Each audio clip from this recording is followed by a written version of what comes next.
Eto na mga kababayan ko ang pinakahihintay nyo.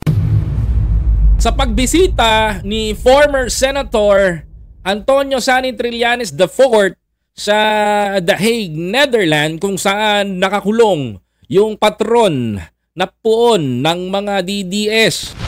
Mga kababayan ko, ay tila huba nag-init ang ulo ng mga taga-suporta ni Aba!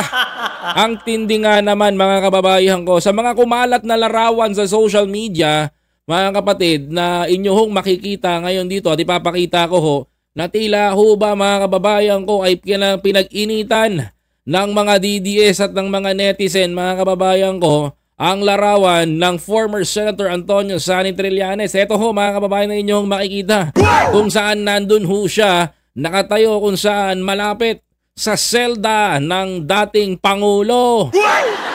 At tila ho ba mga kababayan ko ay ang mga DDS, mga kababayan ko, ay mas lalong nainsulto nung lumapit na po si former Senator Antonio Sani Trillanes sa likod mismo ng selda ni mga kababayan. Ayan o.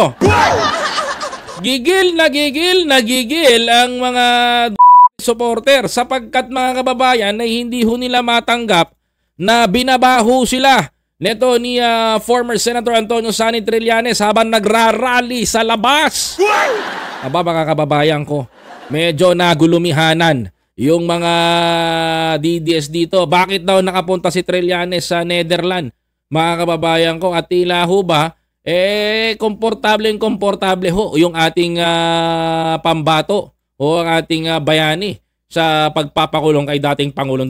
Kitang-kita nyo naman ho, ayan o.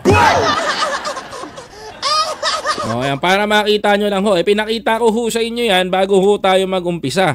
Para malaman ho ninyo, mga kababayan ko, yung sentimento neto ni Pulong. Kabayo ho, mga kababayan ko, nagsentimento ho ang Pulong, mga kababayan. Galit na galit ho, mga kababayan ko, sapagkat ito ho ang kanyang statement, mga kababayan ko. Ito ho, mga kapatid, papakita ko sa inyo. Naglabas ho ng statement agad itong 1st District Davao Congressman Pulong, na anak ng dating Pangulong, mga kababayan ko. Sabi niya ho dito, mga kababayan ko, basahin ko sa inyo ha, mga kapatid. Si Tililing Trillanes pala ang pinadala ng mga bangag para sa welfare check kay PRRD. Baka magkalat lang yan ang virus mo dyan. Di ka naman na-inject ng anti-rabies shots. Oo nga pala, strict ang Netherlands. Siguradong dinaan ka muna sa quarantine.